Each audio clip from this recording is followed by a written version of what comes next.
Yes, indeed. Good evening, and thank you very much for tuning into the show. Now, today we are going to have a great time. I have an incredible gentleman on set. I decided to come on Food Plus to serve you guys a good conversation of 27 minutes. Now, I hope you guys are watching. Remember, the hashtag is chilling UBC TV. I'm Drago as usual. I don't need to introduce myself again and again and again because I'm the main man for the show. Now, Jason Ntaro's story emerges as a renowned poet. Uh, his story is of a humble beginning into this art. He has done spoken word poetry for a very long time, and he's one of the people that you would love to listen to. Now, some of the guys that have listened to his poetry, they say it's sort of intimate, a little bit, harsh, but all I know is that he wants to say the truth all the time. Now, I'm going to introduce to you a very special man, but before we go on to the show, I want to take this honor of letting you know one of his works and introducing to you Jason in a very special way. Please, ladies and gentlemen, I hope you enjoy this little performance from Mr. Ntaro. Jason, take it away, brother. The birth of the Kalashnikov did not give birth to war. Do not be fooled. Neither did the uprisings of the protesters marching change any verdicts for any trials. We are not in control. Martin Luther King did not bring freedom for the westernized slave men, and Mandela, in my opinion, did not do anything for his kinsmen. Begone with your Greek mythology, with your maths, your physics, and biology, because I want to know about me, about my history, about my roots, my reality. Wow. You see, guys, what I'm meaning? I mean, his poetry has propelled him to a multi-dynamic, fested sort of place that he's so much popular of. Now, we are going to take a little break, and I'm going to give you a chance, you guys, to recover from that performance. And when we return, we are going to discuss our topic of the day. We are facing our fear today. So see you guys later in just a heartbeat.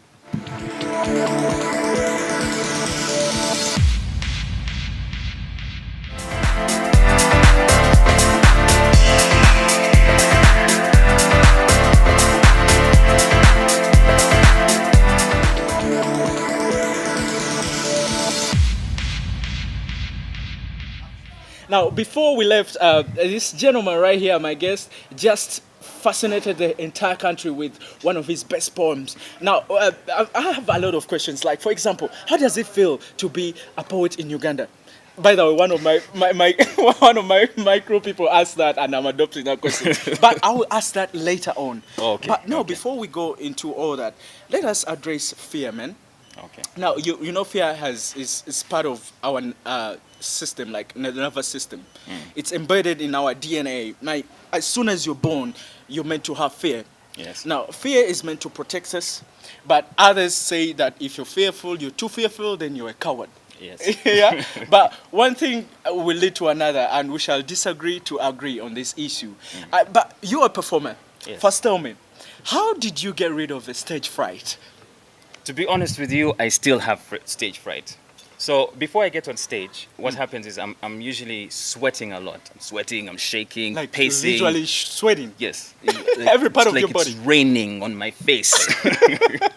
So, and my eyes get a bit red, and I'm nervous. I get really shaky. Yeah. But then when I get onto the stage, I learn to focus now. I go into myself, yeah, and then I stay silent, and then I let the poetry take itself. So I don't, when I'm on the stage, it's not me performing the poem, it's the poem doing its own thing. Yeah. But then when I get off the stage again, then I start shaking again and sweating and things like that. So poetry sort of needs a different sort of attention. And usually the audience which you perform to are not usually, they're making a lot of noise, they're not Yes, settled. yes. How do you get them to that? And even what builds that confidence within the performance? What makes you feel intent and confident to carry on, regardless of the fear that starts at the beginning? Let me first tell you a story about a friend of mine, something Please that tell me a happened. story. We had gone to Rouge for poetry night. This was poetry in session. Rouge, Club Rouge. Yeah, Club Rouge. Okay. There was a poetry night called Poetry in Session. So we went to perform, and it's a club. So people who are there are drunk, and they're not paying attention at all. So this friend of mine gets on stage, and he's wearing a hat, And then he says, the poem I'm going to do is a poem called What If? Then a woman in the crowd shouts and says, what if you take off your hat? And then now, for other people, they'll just be like, oh my God, let me now sit down. So for him, what he did, he said, what if you keep quiet? And then she kept quiet. Then everyone kept quiet. And then he went into the poem. So you see, it's also about how you relate and how you use what the crowd gives you. So when you're on the stage, you're supposed to be embracing of everything, of every single sound, everything. If it starts to rain while you're doing your poem, you can even put in a few lines about rain, about how it sounds, how it feels, and things like that. So it's about creating in the moment as things are. Okay. Now that was a little bit personal regards to your career, but now let us generalize it. What is your greatest fear? Let me first give out mine. Yeah? Let me say mine so that I can get ashamed in front of the whole nation. Before me? Yeah, before you do. Okay. My greatest fear in life is actually commitment. Stuff to do with love and all that. Yeah. Listen, because maybe the first experience wasn't that much awesome. Because, yeah, I tried dating. It was in high school. I tried dating, and it didn't work out as I expected. So now every person that wants me to give him a chance, I just end up not complying. I just end up pulling back myself. But I don't even know how I'm going to get over that. Because I've lost a lot of... lost a lot of relationships. I've lost a lot of girls because they even tell it to me right straight into my face. They're like, you know what, dude, you're fearing of commitment. But at first, everything looks as if it's working out perfectly until she brings in the bombs. Like, for example, when are we having kids? Why did you have to say that? Everything was great. What are we doing? Who are we? They ask questions you don't even want to understand, man. So commitment. As guys, I'm sorry. Commitment has been my fear. So ladies, I'm sorry if I'm disappointing you, but yeah, I'm still working on that. It's a working process. So what is your greatest fear in life? One of my biggest fears in life is deep, dark water.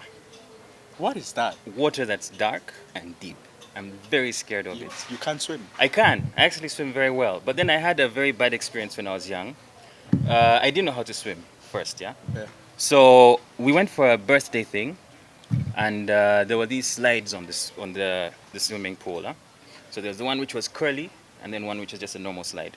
So I didn't know how to swim, and I was here in the shallow end with my floaters, looking at kids enjoying themselves. Like, but I want to also swim with enjoy. Floaters? Because I didn't know how to swim then. I didn't know, so I was just you were a there kid by floating. then? Yeah.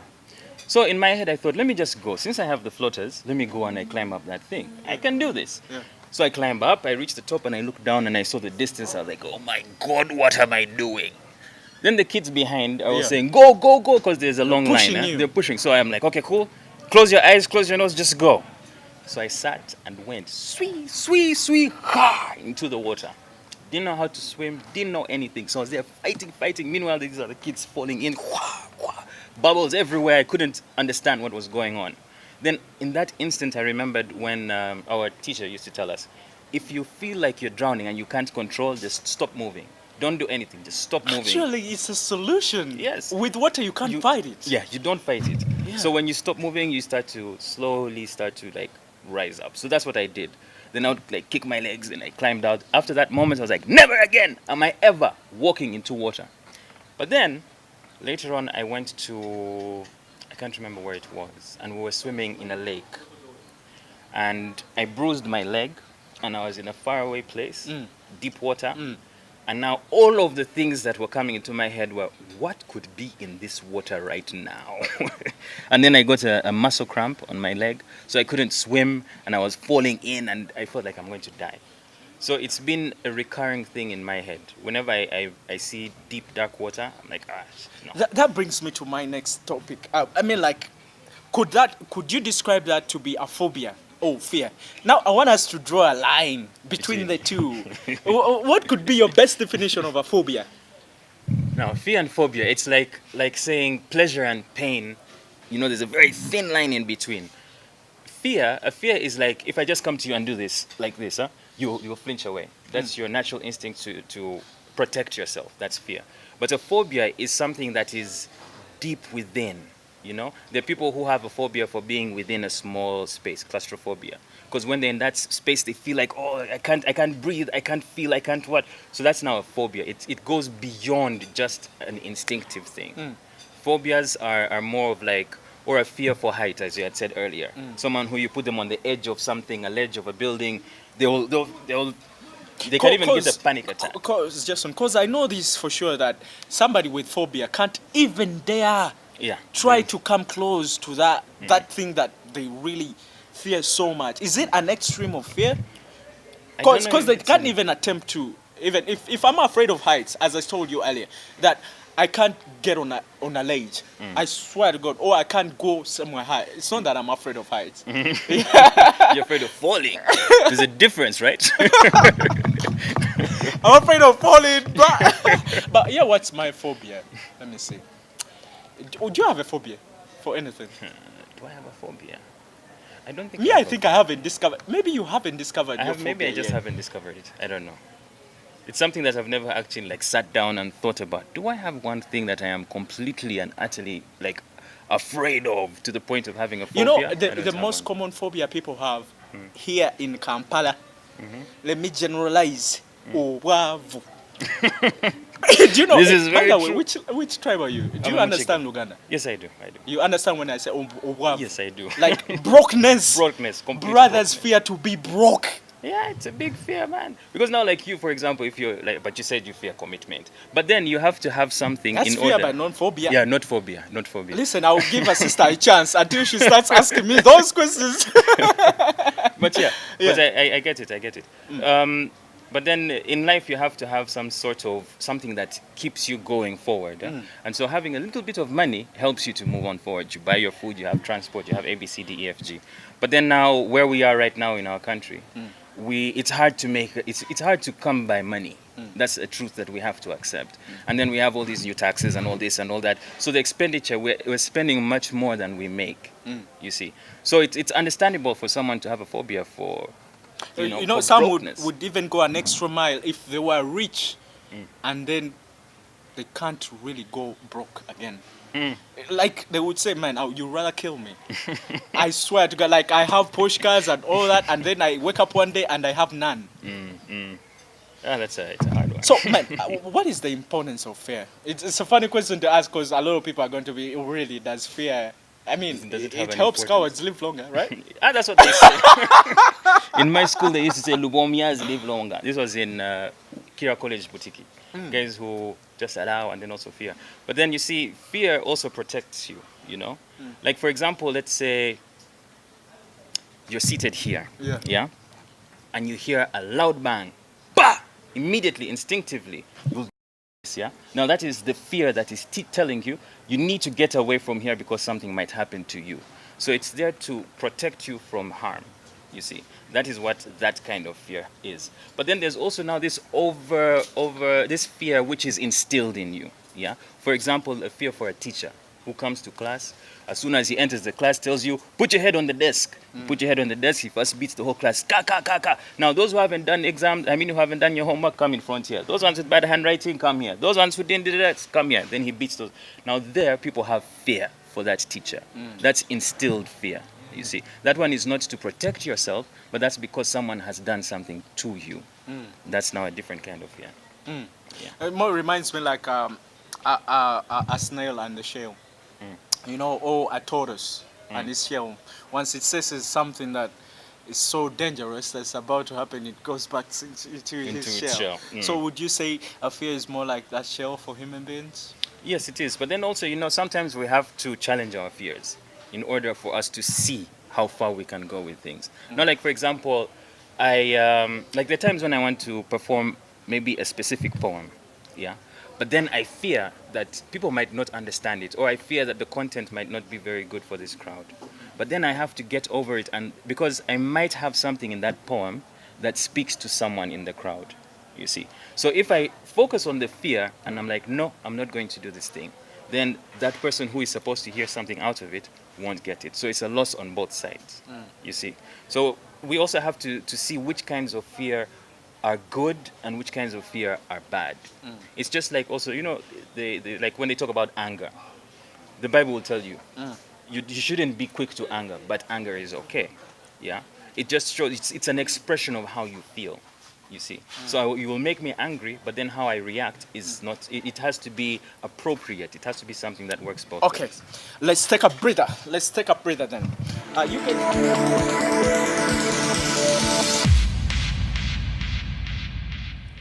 Fear in human beings may may respond to a sudden feeling in a stimulus to human beings to something that may occur either in the present or that is anticipated, and it totally has to do with danger.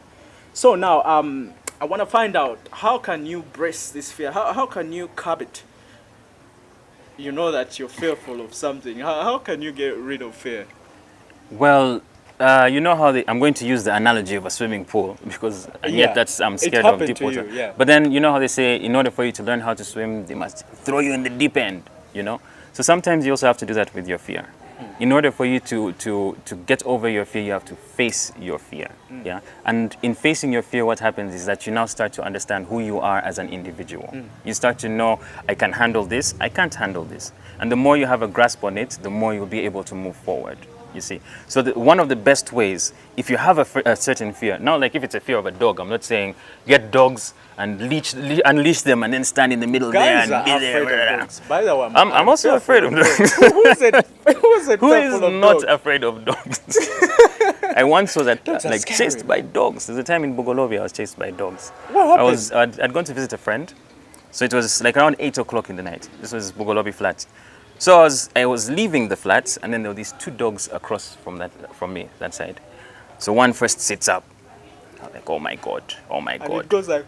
It didn't yet. So didn't my heart was pumping first. Tuk, tuk, tuk, tuk, tuk. Then as I was approaching, because I was going towards where they were. Why? Because it was on the road. Was They that were a seated right devilish? here. There was nowhere to go. This whole side had nothing. This whole side had nowhere. The road was going this Please way tell me you only. didn't pray. I prayed. Oh man, that's so classic. That's so The whole time I was classic. like, dear Lord, please protect me through this. Lord, protect me. And then the dog, there were two dogs, one small one, one big one. They were brown. So the small one came backing whoop, whoop, whoop, whoop, whoop, around me, barking around me as if to say, run, run, run, run, run. We want you to run. Then the big one also got up and then barked. Whoa. I was like, oh my God, it's finished. So I ran. And yet they tell you, never run when dogs are chasing you. Don't run. But for me, I was like, no, today I'm dying. So I ran. And then I reached, Gabiro? There's a bar called Gabiro. That's where I reached. I ran and went inside. Whoo! Inside the bar. Inside the bar. And the bartender is like. I'm sure everyone who saw me must have been like, what's wrong with this guy? I was saving life. But man, I had to save my life from those dogs. What I think, the way how you can face your fears is, it's an individual thing. Listen, talk to yourself that I'm not more afraid of this, and attempt as much as you can to try to face your fear, Yeah. however hard it will be. Because some people can want to face it at the same time, but still they don't have the guts and the nerve to do it. And, or some might want some other people to help them out Yeah. into facing their fears. Some go to psychics, they talk to them. Others find different ways of, like, how can I say it? Like, if you're afraid of swimming, some may decide to start with a junior pool. Yeah, with like a small pool for children. He first puts his feet, the right feet. Okay, that's one.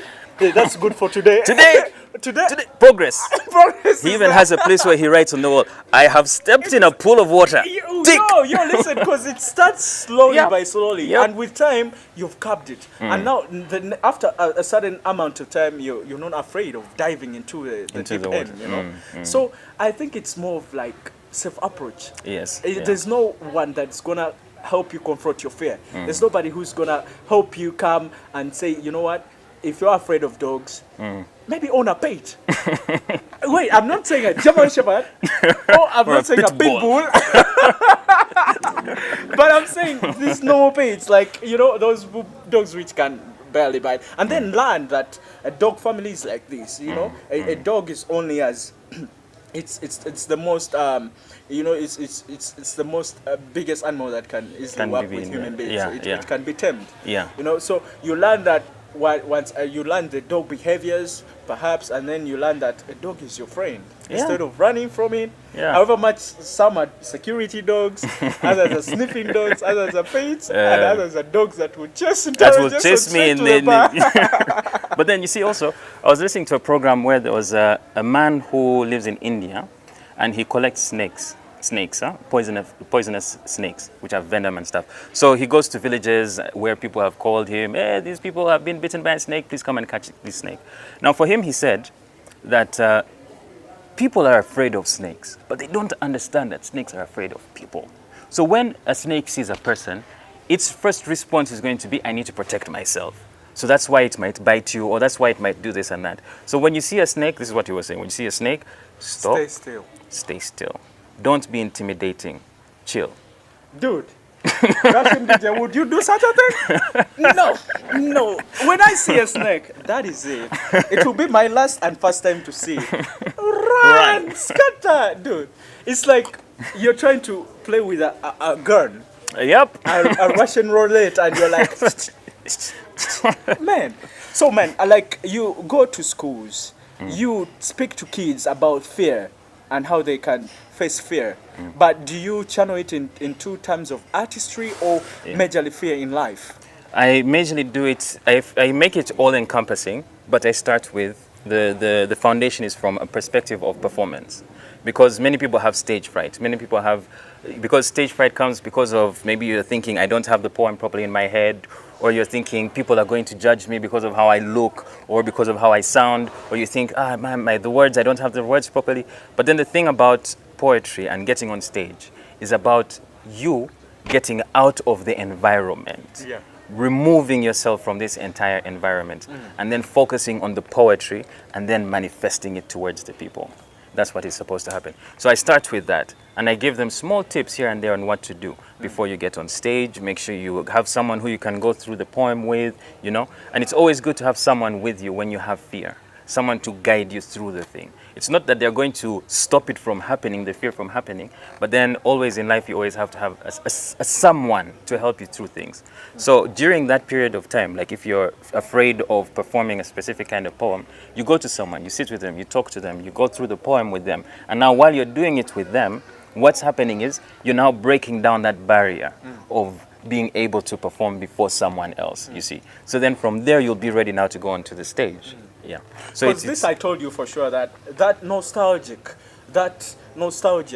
and that nerve-wracking and all that nervousness and feeling adrenaline, it's all part of passion.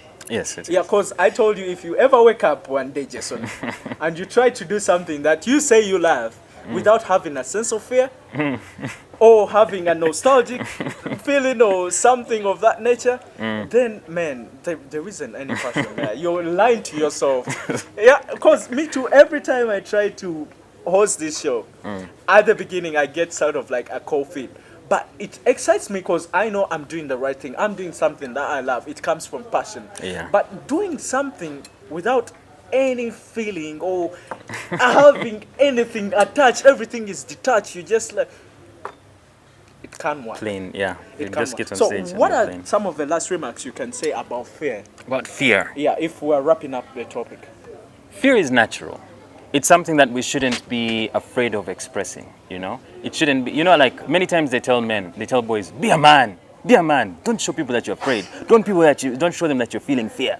But you need to, because the more you close yourself off, the more it's like getting a beautiful fruit. You have now a very nice fruit, yeah? And then instead of now bringing it out in the nice sun and everything, you just go and dig a hole and you put it inside there. What's going to happen to it? It's going to rot, and then maggots and what and all of that. It's going to become a disgusting thing. And that's what happens with emotions that we keep inside us. We start to rot from the inside, and we become like we create a wall around ourselves because of all of the fears that we have faced.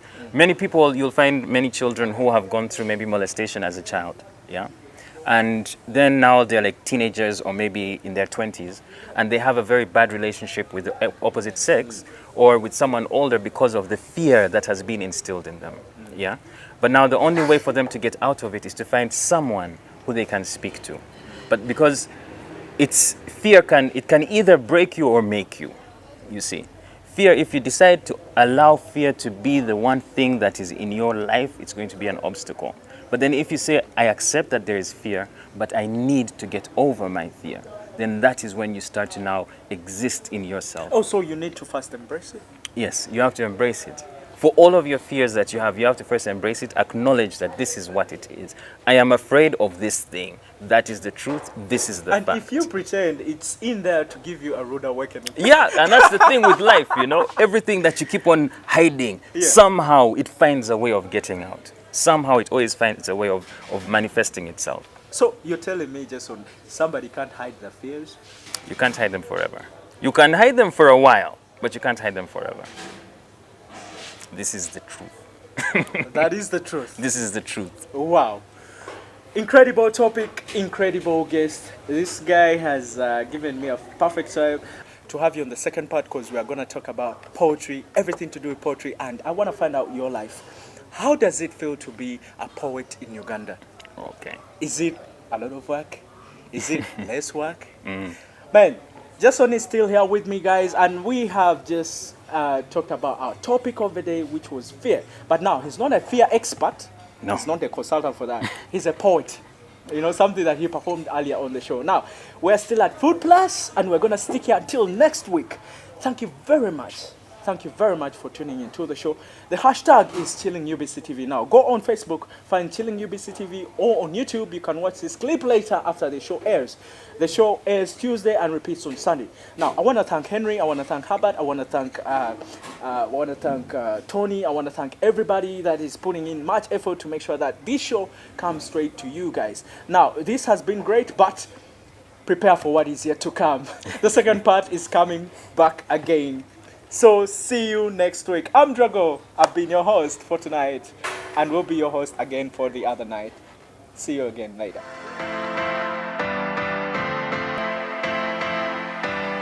When the strings are on land were dust and feet, but now these strings turned shackles are boots and concrete.